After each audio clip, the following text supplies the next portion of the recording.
notre honneur, notre responsabilité, c'est de mener le combat. Et donc, non seulement c'est notre devoir, mais en plus il y a quelque chose qui fait que nous n'avons pas le choix. On n'a pas le choix de désespérer. C'est quoi? C'est qu'il n'y a pas d'ordre international qui ne puisse être fondé sur l'idée de justice. L'ordre de 1945, quand au lendemain du désastre de 1945, la communauté internationale a ouvert les yeux et regardé devant. Elle s'est dit, on va doter le monde d'institutions. On a essayé de construire une gouvernance. Ça a été le système des Nations Unies et le système de Bretton Woods. Quand après 91, quand il y a eu l'effondrement du mur de Berlin et de l'Union soviétique, on s'est posé la question, sur quelle base reconstruire? On n'a pas forcément pris le meilleur chemin. Mais aujourd'hui, tout ça s'effondre. Et donc aujourd'hui, il faut refonder. Moi, je fais partie de ceux qui croient que les crises sont autant de devoirs et d'opportunités de reconstruire le monde sur de meilleures bases. Or, le Proche-Orient, il faut le reconstruire sur la base de la justice. Je vois bien la quantité de bricoleurs, la quantité de petits génies comme M. Trump qui tout à coup a l'idée, lui, de faire une Riviera, pourquoi pas un casino à côté, etc. Tout ça est absurde. La justice, c'est pas un sentiment, c'est pas une idée qui se bricole. C'est une idée dont on paye le prix. Eh bien, la justice, c'est ce que nous devons aux Palestiniens. C'est la considération et la reconnaissance que nous devons aujourd'hui au Moyen-Orient. Le Moyen-Orient est tiré par le fond, quelles que soient ses richesses, et en dépit de ses divisions, tiré par le fond. Et la seule façon de redonner un avenir à cette région, et un avenir à beaucoup de populations et de pays du Sud global, c'est de recroire à nouveau en la parole de l'Occident. Le plus grand défi que nous avons à relever aujourd'hui, c'est ce divorce entre les pays de l'Occident, à commencer par les États-Unis, et les pays du Sud global. Et pour recréer une unité, il nous faut construire un ordre fondé sur la justice. Mais c'est vrai que... Avant de commencer la vidéo, n'oubliez pas de mettre un like et de vous abonner. Dominique de Villepin, ancien ministre des Affaires étrangères et figure incontournable de la politique française, prend la parole pour exprimer sa profonde indignation face aux événements tragiques à Gaza et aux politiques de soutien de Donald Trump et Emmanuel Macron envers Israël. En direct, de Villepin ne fait pas dans la langue de bois, il attaque frontalement Trump pour ses décisions diplomatiques qui, selon lui, ont exacerbé le conflit israélo-palestinien, notamment en reconnaissant Jérusalem comme capitale d'Israël, un acte qui a envenimé la situation au Moyen-Orient. Mais son reproche ne s'arrête pas là, il critique également le gouvernement d'Emmanuel Macron, qui, selon lui, a été bien trop conciliant avec Israël, fermant les yeux sur les crimes de guerre commis à Gaza. Dominique de Villepin, avec sa stature d'homme d'État, met en lumière l'impunité dont Israël bénéficie, soutenue par des puissances comme les États-Unis et la France, au détriment du peuple palestinien. Il dénonce une politique internationale qui, au lieu de chercher à résoudre le conflit, privilégie des intérêts géopolitiques au mépris des droits humains. D'un ton ferme, il condamne cette attitude, soulignant l'importance d'une diplomatie humaniste et respectueuse des principes de la justice et des droits fondamentaux. Donc on voit votre point de vue sur la façon de répondre à Trump. Sur la question du Moyen-Orient, on l'a vu, il y a des questions importantes qui se jouent ici. J'ai revu forcément en préparant cette interview votre intervention en 2003 à l'Organisation des Nations Unies au sujet de l'intervention potentielle en Irak. Vous aviez dit « L'option de la guerre peut apparaître a priori la plus rapide, mais n'oublions pas qu'après avoir gagné la guerre, il faut construire la paix ». Est-ce que cette phrase vous semble d'actualité sur cette situation actuellement au Moyen-Orient? Alors, elle est doublement d'actualité. D'abord parce que on est reparti pour refaire la guerre. C'est-à-dire que la saison 1 Gaza laisse présager, quand on écoute Donald Trump et Benjamin Netanyahou, une saison 2. Puisque ça n'a pas marché, ben pourquoi pas recommencer? Oui, le Hamas n'a pas été éradiqué comme il avait été annoncé. Le Hamas n'ayant pas été éradiqué, pourquoi ne pas recommencer? Bon. La paix, construire la paix, qu'est-ce que ça voudrait dire aujourd'hui? Et c'est la fameuse question du jour d'après. C'est-à-dire qu'une fois qu'on a bombardé, une fois qu'il n'y a plus rien, eh ben, il faut bien à un moment donné se poser la question de comment reconstruire. À commencer, comment reconstruire politiquement? Quel est l'organe, quelle est l'autorité qui va pouvoir permettre de réguler Gaza. Alors là, il y a plusieurs options qui sont sur la table. Il y a l'idée de donner à l'autorité palestinienne la possibilité de reprendre Gaza, et vous savez que depuis 2005-2007, cette option a été écartée par la victoire politique du Hamas aux élections de 2007. Il y a une deuxième option qui est celle d'une autorité internationale, l'ONU, avec une force d'interposition qui serait principalement une force d'interposition de la région. On les amènerait à prendre leurs responsabilités, et ça fait un certain sens. Et est-ce qu'on peut y croire à cette seconde option ? Alors la première option, on voit qu'elle est aussi contestée, mais sur la seconde option, sur l'Organisation des Nations Unies, il y a eu un certain nombre de résolutions adoptées sur Gaza, sur Israël, sur la situation au Liban aussi, des résolutions qui ne sont pas contraignantes, qui sont souvent perçues comme avant tout symboliques. Est-ce que l'Organisation des Nations Unies, aujourd'hui, dispose réellement de moyens pour peser dans une situation comme celle-ci ? Très bonne question, qui nous ramène là aussi à l'expérience historique. Il y a plein de raisons de ne pas y croire. Je ne suis pas plus naïf qu'un autre. Je vois bien qu'aujourd'hui, et je me mets à leur place, après le 7 octobre, l'opinion israélienne, le peuple israélien a subi un tel traumatisme qu'il se dit comment est-ce qu'on pourrait vivre, se réveiller ou s'endormir le soir avec à côté des Palestiniens qui à tout moment sont susceptibles de rentrer et de reprovoquer un 7 octobre. On voit bien comment la même méfiance existe du côté d'un certain nombre de pays de la communauté internationale, pays arabes et autres. Mais l'histoire, elle est faite justement de volonté. C'est l'impossible qui se produit régulièrement sur la scène mondiale. Vous croyez que, quand j'ai posé la question à mes arrière-grands-parents ou mes grands-parents, de l'idée qu'un jour nous puissions vivre en paix avec l'Allemagne, vous croyez, eux qui avaient connu toutes les guerres successives, 70, 14, 40, vous croyez qu'ils n'étaient pas sceptiques ? Et c'est là où construire la paix, c'est pas juste quelque chose qui tombe du ciel et qu'on constate à un moment donné. Je vois bien toutes les raisons qui font que c'est difficile. Mais je ne vois pas d'autres raisons d'espérer que de construire la paix. Et c'est ça la tâche d'une génération. Une génération politique, elle est faite pour relever des défis, et les défis de l'impossible. Le défi climatique, honnêtement, vous regardez autour de vous, vous voyez bien que tout le monde a envie de continuer à utiliser les automobiles, les énergies fossiles, forêt, dit l'ami Trump. Tout ça paraît dingue. On n'a à peu près aucune chance d'y arriver. Mais notre honneur, notre responsabilité, c'est de mener le combat. Et donc, non seulement c'est notre devoir, mais en plus il y a quelque chose qui fait que nous n'avons pas le choix. On n'a pas le choix de désespérer. C'est quoi ? C'est qu'il n'y a pas d'ordre international qui ne puisse être fondé sur l'idée de justice. L'ordre de 1945, quand au lendemain du désastre de 1945, la communauté internationale a ouvert les yeux et regardé devant. Elle s'est dit, on va doter le monde d'institutions. On a essayé de construire une gouvernance. Ça a été le système des Nations Unies et le système de Bretton Woods. Quand après 91, quand il y a eu l'effondrement du mur de Berlin et de l'Union soviétique, on s'est posé la question, sur quelle base reconstruire ? On n'a pas forcément pris le meilleur chemin. Mais aujourd'hui, tout ça s'effondre. Et donc aujourd'hui, il faut refonder. Moi, je fais partie de ceux qui croient que les crises sont autant de devoirs et d'opportunités de reconstruire le monde sur de meilleures bases. Or, le Proche-Orient, il faut le reconstruire sur la base de la justice. Je vois bien la quantité de bricoleurs, la quantité de petits génies comme M. Trump qui tout à coup a l'idée, lui, de faire une Riviera, pourquoi pas un casino à côté, etc. Tout ça est absurde. La justice, c'est pas un sentiment, c'est pas une idée qui se bricole. C'est une idée dont on paye le prix. Eh bien, la justice, c'est ce que nous devons aux Palestiniens. C'est la considération et la reconnaissance que nous devons aujourd'hui au Moyen-Orient. Le Moyen-Orient est tiré par le fond, quelles que soient ses richesses, et en dépit de ses divisions, tiré par le fond.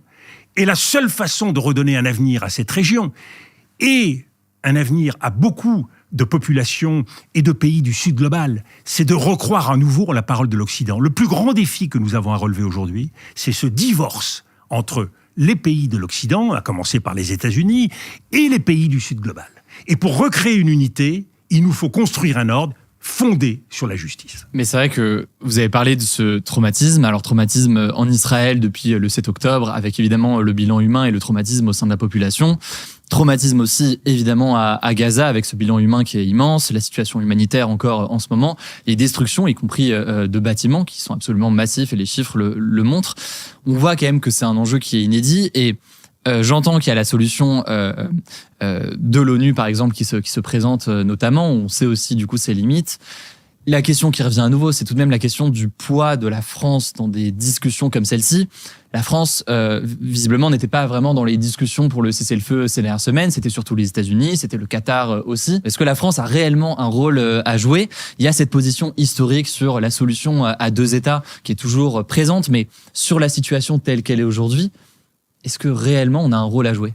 Alors, vous avez raison. Personne ne nous attend. Et il y a plutôt le sentiment que nous n'avons pas forcément été là, au rendez-vous, dans un certain nombre de crises. Et donc, oui, il y a le sentiment d'une frustration, d'une absence, d'une voix de la France qui n'est pas suffisamment affirmée ou qui a eu tendance parfois à osciller. Bon, oublions tout ça. La réalité, c'est que, on le voit bien aujourd'hui, si la France ne parle pas, qui parle ? Qui parle ? Principalement les États-Unis, aujourd'hui. Non, mais ça, d'accord. Mais face aux États-Unis, face aux crises, si la France ne parle pas, qui parle ? Et c'est donc la réponse qu'immanquablement je vous fais. C'est notre devoir. C'est pas quelque chose de négociable. Il n'y a pas à hésiter. C'est la mission qui est celle de la France. Depuis toujours, le général de Gaulle avait fondé la diplomatie française quand il est revenu aux affaires en 58 sur un triptyque. L'indépendance, parce que pour avoir une voix, encore faut-il que cette voix vous appartienne et appartienne à vous seul. L'idée d'un équilibre, à partir du moment où se formaient des blocs, eh bien, nous ne sommes prisonniers d'aucun bloc. Nous oscillons entre l'un et l'autre. C'est ce qu'on redécouvre aujourd'hui après le non-alignement dans le multi-alignement. C'est que si nous avons des affaires à traiter et à régler, comme le climat par exemple avec la Chine, faisons-le. Si nous avons d'autres affaires à régler avec le Brésil, l'Inde, faisons-le. Le président de la République a évoqué ce partenariat dans le domaine de l'intelligence artificielle avec le Premier ministre, M. Modi. Avançons pragmatiquement dans ce souci d'un équilibre qui contribue positivement à l'évolution du monde. Et puis, troisième élément du triptyque, l'initiative. La France, en 67, ça n'a pas fait plaisir à tout le monde. Elle a pris des positions fortes après la guerre de 67. Elle a dit des choses qui étaient difficiles à entendre. Vous voyez, nous sommes les seuls à pouvoir dire des choses qui peuvent être très dures, très désagréables, très difficiles à dire, mais qui sont nécessaires. C'est la condition de la lucidité sur la scène mondiale. Et la lucidité, c'est le point de départ de l'action. Si vous voulez que tout à coup, Donald Trump apparaisse pour ce qu'il est dans les propositions qu'il fait, c'est-à-dire, ça relève de la bouffonnerie, ça n'est à aucun moment sérieux, eh bien, il faut le donner à voir. Et en disant quelque chose de fort par rapport à de telles initiatives qui sont fantasques, qui sont loufoques, qui ne font pas avancer les choses, qui sont une marque de mépris pour un peuple. Vous savez, le peuple palestinien, vous l'avez dit, près de 50 000 morts à Gaza. Et vous allez lui raconter qu'on va construire en bord de mer des bungalows, des hôtels, pourquoi pas des casinos, ouverts à qui ? Pas aux Palestiniens, ouverts à la clientèle internationale, avec des golfs, etc. Là où des enfants, des femmes sont morts par milliers. Mais vous êtes palestinien, vous êtes libanais, vous êtes syrien, vous entendez ça. Mais quelle méconnaissance des cultures, quel non-respect des peuples. Et le monde ne peut pas avancer dans le déni. Il ne peut pas avancer les yeux fermés. Il n'y a aucune solution possible dans de telles logiques. Et c'est là où l'esprit de justice, c'est ce qui permet de rebattre les cartes, de repartir d'un bon pied. Là, à partir de cela, eh bien, tous ensemble, parce que c'est pas un monde contre un autre. La paix, elle ne peut pas se faire tout seul, elle ne s'impose pas plus que dans la démocratie. Les États-Unis, ça fait 25 ans, qui croient qu'ils peuvent imposer des solutions sans demander leur avis à des peuples. Ils ont voulu le faire en Afghanistan, ils ont voulu le faire en Irak, ils ont voulu le faire en Syrie, ils ont voulu le faire dans plein d'endroits du monde. Ça ne marche pas. Bon, il est temps de tirer le bilan. N'importe quel chef d'entreprise en tirerait les conclusions. Et bien la politique, c'est ça qui est fabuleux dans la politique. C'est qu'on peut dire n'importe quoi tout le temps sans que vos peuples ne vous sanctionnent, tout simplement parce que cet engrenage, cette spirale, cette hystérie, eh bien, elle fonctionne parce que c'est un spectacle et que le spectacle, tout le monde est ravi de regarder sur Twitter ou sur autre chose, n'importe quel média, Donald Trump raconter ses fredaines et ses fantaisies. Vous évoquez la question du respect du droit international comme un principe et des éléments importants. Vous évoquez le fait que la France doit porter un certain nombre de valeurs, un certain nombre de sujets, vous l'avez dit. Vous dites aussi qu'il faut composer avec ce pays, on ne doit pas dépendre d'un seul allié ou d'une seule puissance avec lesquelles on serait lié. Et donc le fait de composer avec d'autres pays et de savoir composer avec d'autres pays sur tout un tas de sujets. La question qui revient souvent dans ce cadre-là, c'est quel arbitrage est-ce qu'on fait en tant que chef d'État, en tant que pays? Je vous donne un exemple. La question des droits humains, la question des droits de l'homme, une question évidemment extrêmement importante. Et en parallèle, la question économique, la question des liens commerciaux avec un pays. On peut parler des États-Unis, bien entendu, on peut parler du Moyen-Orient, mais on peut parler aussi de la question de la Chine, par exemple. En Chine, évidemment, on a avec la Chine des relations économiques importantes aujourd'hui. Il y a aussi des questions de droits de l'homme qui se posent dans ce pays comme dans bien d'autres. En Chine, ça peut être la question notamment des Ouïghours, mais c'est un sujet parmi plein d'autres sur place. Comment est-ce qu'on compose avec les deux ? Est-ce que ça veut dire dans ce cas, en fait, qu'on ne peut pas nouer de relations commerciales ou développer de liens commerciaux tant qu'il n'y a pas ces sujets qui sont réglés ? Est-ce que réellement c'est possible ? Comment est-ce que vous voyez ces deux questions? Alors, c'est une des questions les plus difficiles en matière de conduite des relations internationales. Il faut évidemment agir et défendre les droits humains concomitamment. Il faut avancer et parler en marchant et agir en marchant.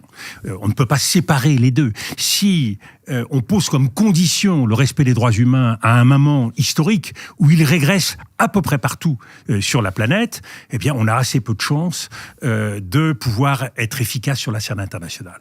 Donc, être pragmatique. Deuxièmement, ne jamais lâcher les principes.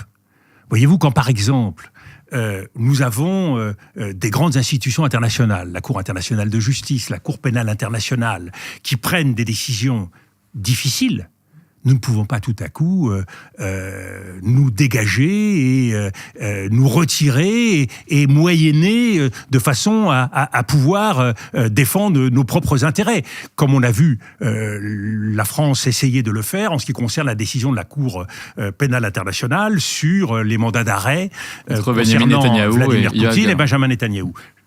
Cela suppose de la constance. Et la France doit défendre en toutes circonstances le droit humanitaire international et le droit international. La question de l'efficacité sur le plan humain, de la promotion de la défense de ces droits, c'est une question difficile.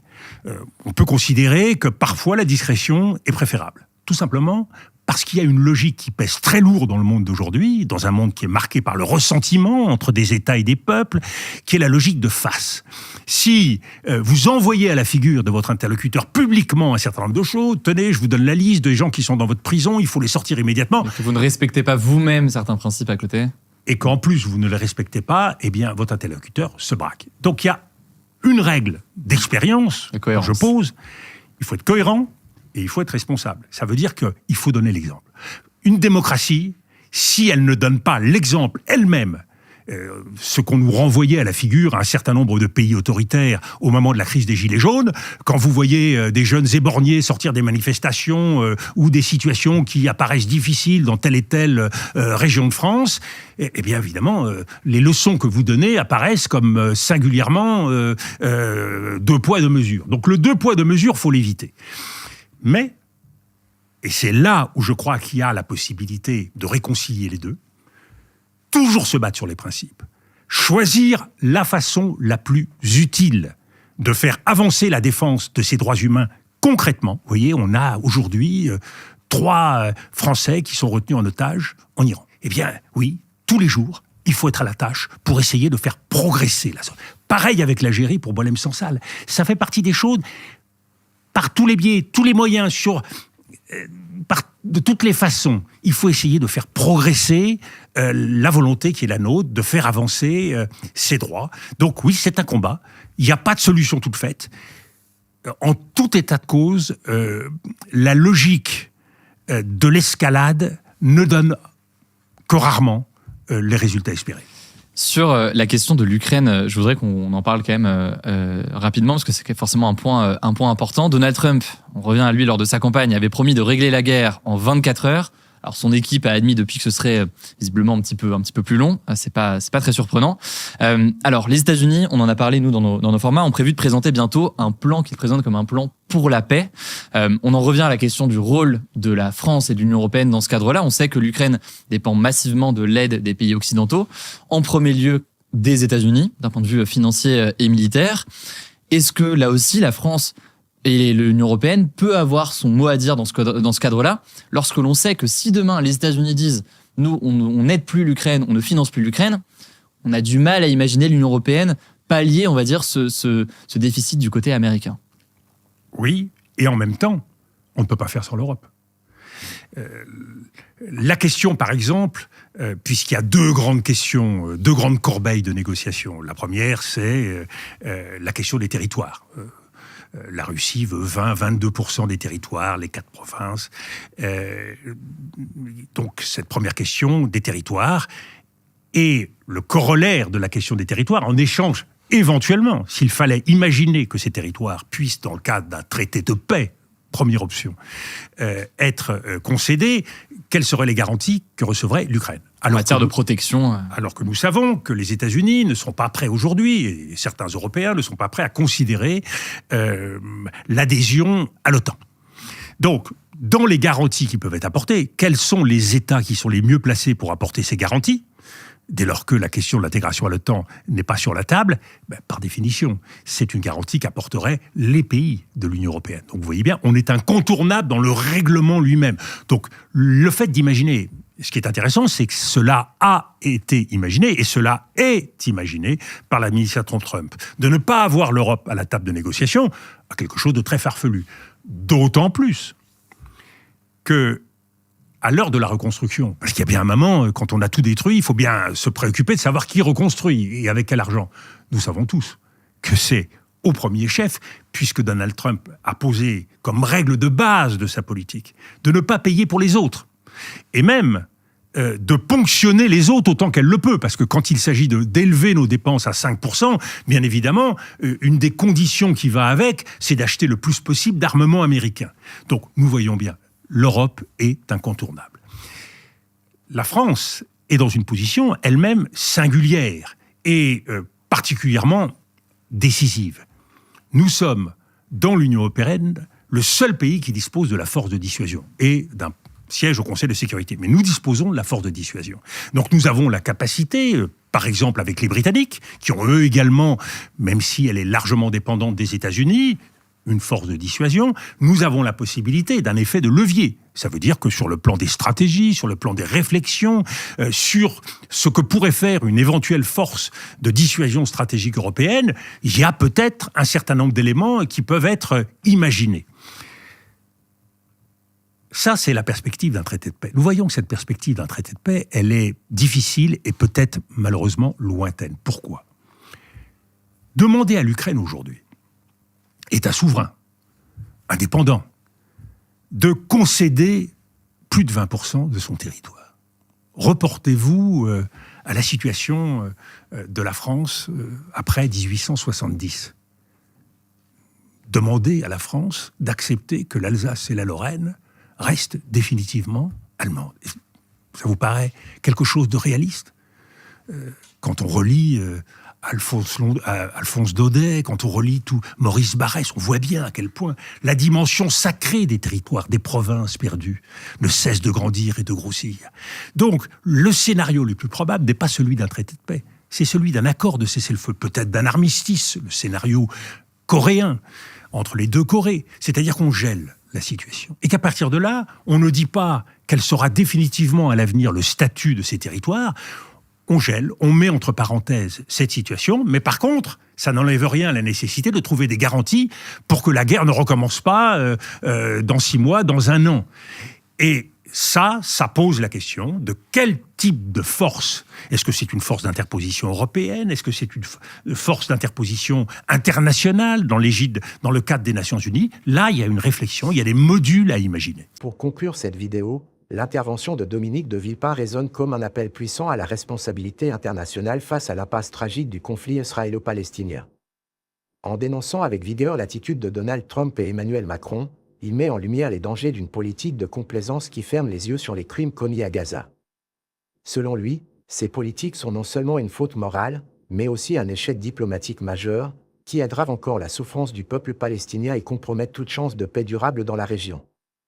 De Villepin, avec sa vision de la diplomatie humaniste, rappelle que la politique internationale ne doit pas être dictée par des intérêts géopolitiques ou des alliances stratégiques au détriment de la justice et des droits humains. Il appelle à une prise de position claire et courageuse, loin des compromis avec l'impunité. Ce n'est pas seulement une critique des dirigeants actuels, mais un cri d'alarme pour que la communauté internationale redécouvre ses valeurs fondamentales et prenne enfin les mesures nécessaires pour mettre fin à la violence et œuvrer pour la paix. Loin de se limiter à une dénonciation, cette vidéo est un véritable appel à l'action. Elle nous invite, en tant que citoyens du monde, à ne pas fermer les yeux sur les injustices qui se produisent sous nos yeux, mais à exiger des changements concrets. Il est impératif de soutenir le peuple palestinien dans sa lutte pour la dignité, les droits humains et la liberté, et de remettre la diplomatie au service de la paix et de la justice. Le message de Dominique de Villepin est clair, nous ne pouvons plus tolérer l'impunité et l'inaction, il est temps de faire entendre notre voix pour une paix véritablement fondée sur la justice.